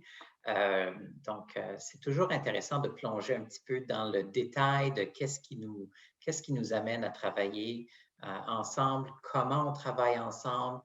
Il y a toujours évidemment un potentiel de faire mieux et je trouve ça réconfortant de voir l'ouverture et puis de voir l'écoute autour du panel, mais aussi en général dans le secteur. Donc, quand on a des préoccupations, je pense que c'est toujours mieux de réfléchir ensemble pour essayer d'y répondre. Je veux rappeler aux participants de remplir le formulaire d'évaluation qui sera ou a été partagé dans le chat sous peu. On est toujours curieux de savoir ce que vous avez pensé et c'est un petit sondage SurveyMonkey, donc j'apprécierai définitivement votre input là-dessus. On va passer dans un instant à la vidéo de Monsieur le ministre Sean Fraser, ministre de l'Immigration, Réfugiés et de la Citoyenneté du Canada. Ce sera son mot de clôture, puis ensuite on invitera Alain Dupuis, le directeur général de la FCFA, à prendre la parole. Donc, on est prêt pour la vidéo.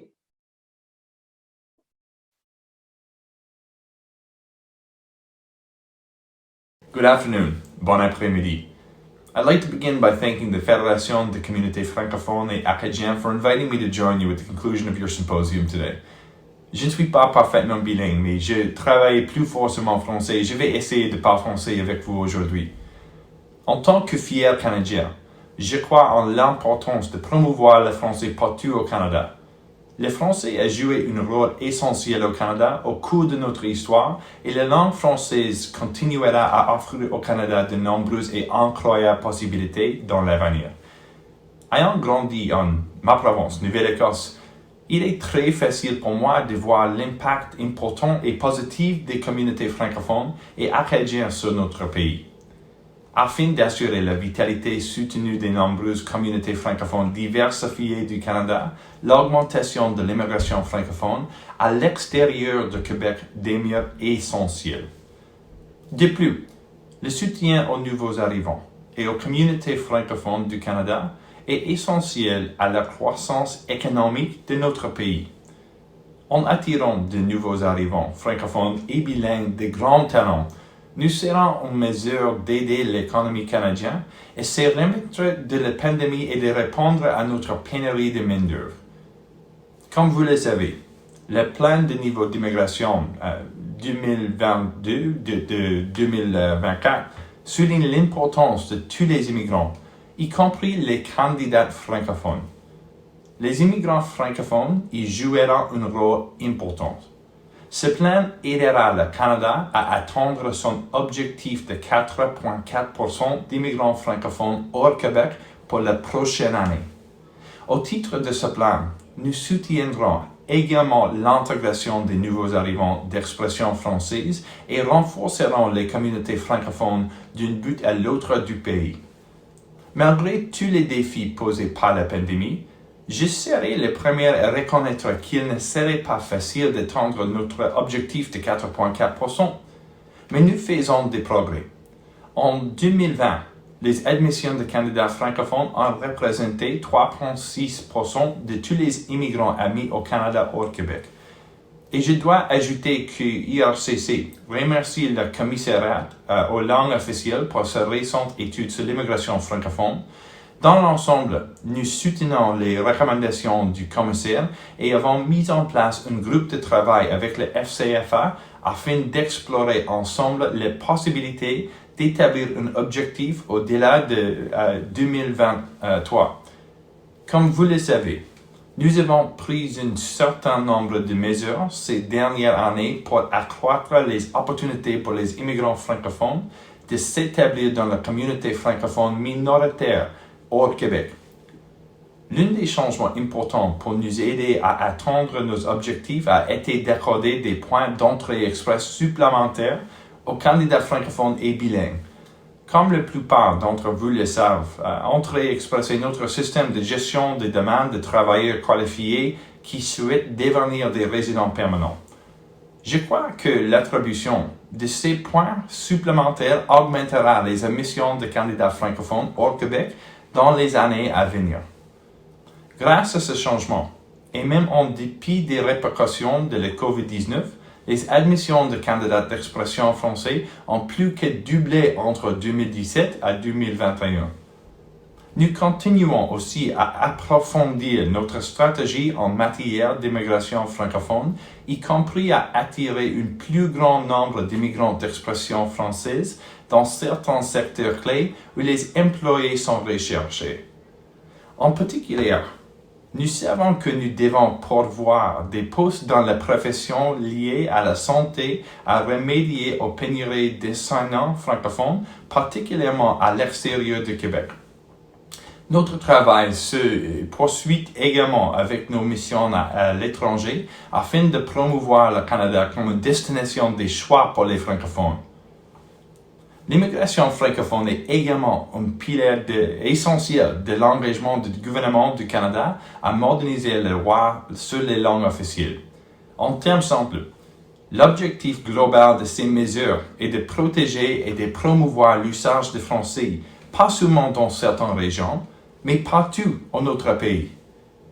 Les lois modernisées prévoiraient une politique d'immigration francophone afin de favoriser la vitalité de communautés francophones en situation minoritaire et par conséquent de contribuer à l'augmentation des poids démographiques des francophones et de la langue française. Pour y parvenir, nous avons besoin de la participation de tous nos partenaires, dont vous. Je crois fermement que toutes ces initiatives auront une incidence directe et positive en vue d'attirer davantage de nouveaux arrivants d'expression française aux nombreuses communautés francophones du Canada. Cela dit, si nous voulons que les nouveaux arrivants restent dans leur nouvelle collectivité et apportent des contributions durables, nous devons aussi continuer à soutenir leur intégration. Pour ce faire, nous sommes heureux d'aider les organisations à fournir des services d'établissement de haute qualité, notamment des cours de langue.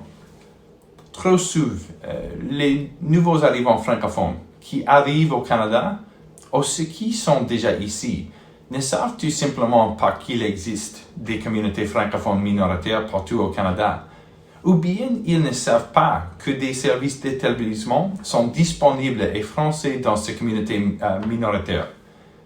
Nous devons changer cela.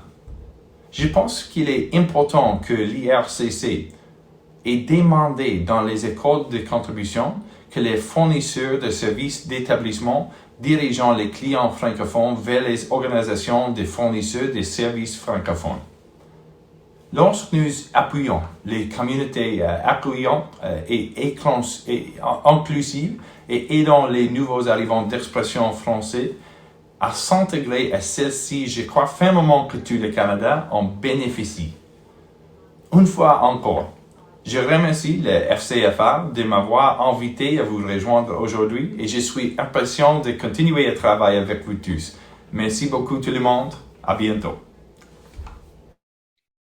Et un merci virtuel au ministre Fraser. Avant d'inviter Alain Dupuis à conclure pour la FCFA, j'aimerais tout simplement vous rappeler que dans les séries de webinaires sur l'accueil de réfugiés afghans, la FCFA et des partenaires ont préparé une série d'interventions et la prochaine, c'est lundi. On va parler d'islamophobie en après-midi. Et donc, on va vous mettre un petit lien dans le chat s'il y en a qui sont curieux d'en apprendre plus sur cet enjeu. Et maintenant, j'aimerais passer la parole à Alain Dupuis, directeur général de la Fédération des communautés francophones et acadiennes. À toi, Alain. Merci beaucoup, Enoch, et merci au ministre Fraser pour son mot en français. En fait, il s'améliore à chaque fois qu'on l'entend. Il parle de mieux en mieux français. Donc, merci beaucoup, monsieur le ministre, pour cet important message.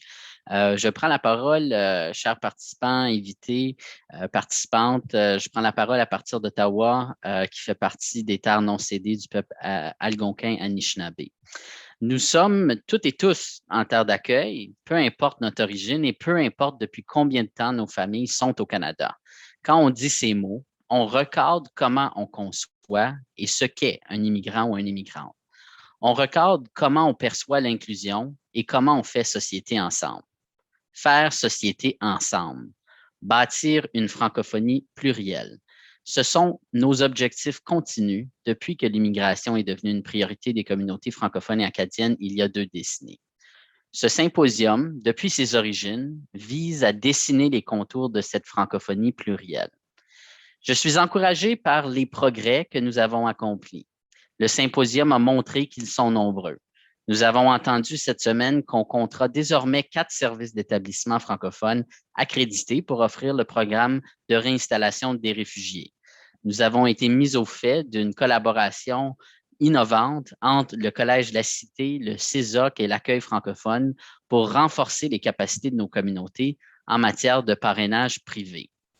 En matière économique, nous avons entendu comment des entrepreneurs comme MEPS Air Quality et le groupe Savoie favorisent la rétention avant même le recrutement, en répondant aux besoins des familles, en faisant appel à des consultants agréés en immigration francophone ou en offrant des programmes de mentorat avec des employés bilingues déjà en place. Du côté d'IRCC, je veux reconnaître les avancées, notamment en termes de promotion à l'international, d'amélioration des voies vers la résidence permanente, de consolidation d'un parcours d'intégration francophone. Les communautés travaillent avec des partenaires gouvernementaux engagés et nous vous en remercions. Nous voulons toutes et tous la même chose, accroître le nombre d'immigrants et d'immigrantes francophones qui s'établissent dans nos communautés.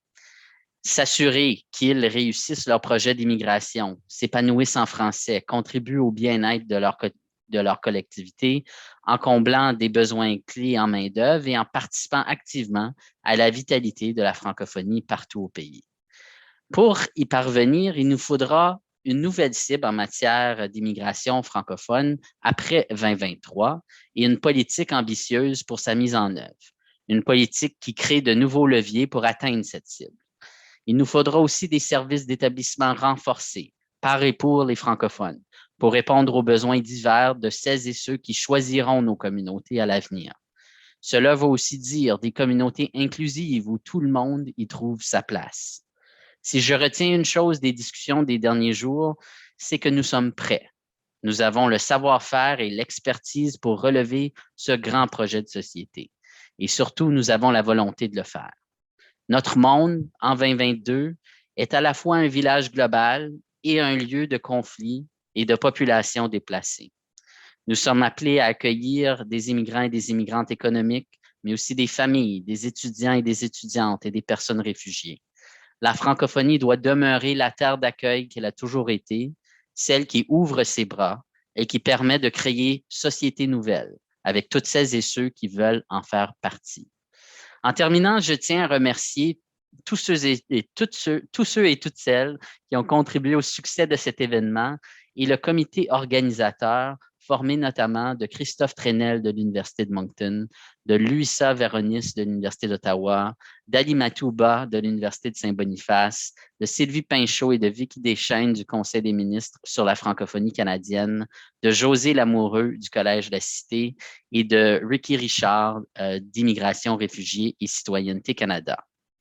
Si vous cherchez à poursuivre la réflexion suivant cette riche semaine d'activités, je vous invite à consulter le nouveau magazine électronique Symposium Plus qui aborde quelques sujets supplémentaires qui n'ont pas pu être présentés lors de nos webinaires cette semaine. Il sera disponible en ligne sous peu sur le site symposium.immigration.ca. Il sera également acheminé par courriel aux participants et participantes du symposium. Enfin, je remercie le ministère IRCC pour son appui financier continu au symposium depuis les 15 dernières années.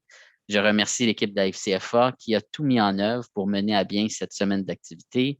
Et enfin, je vous remercie, panélistes, participantes et participants, d'avoir été au rendez-vous encore une fois cette année.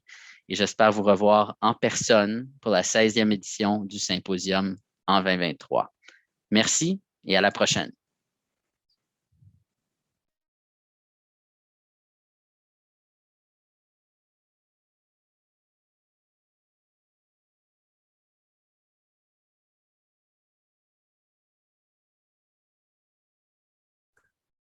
Merci à